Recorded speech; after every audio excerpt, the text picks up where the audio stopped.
Nakuha nyo na ba yung 13th month pay nyo this 2025 or yung Christmas bonus nyo? If oo, papapengi. Ay, naka. Anyway, joke lang, no?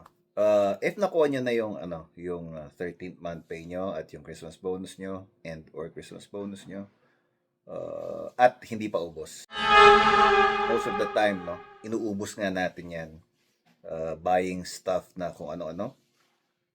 Kasi nga, Pasko or whatever, no? Pero, as a financial planner, I've been saying this for about 20 years or more, probably, no?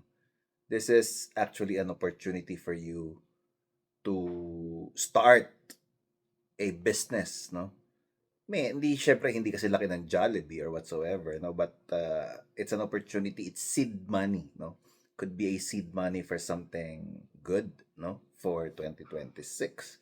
Something you might want to consider. Bago nyo bilhin yung bagong cellphone, bagong laptop, bagong whatever, no? So, pause muna, no? Pause muna and try to watch, read some business investment stuff, and then probably baka magamit niya yan as your initial capital to something, no, to grow to something better by 2026. Okay?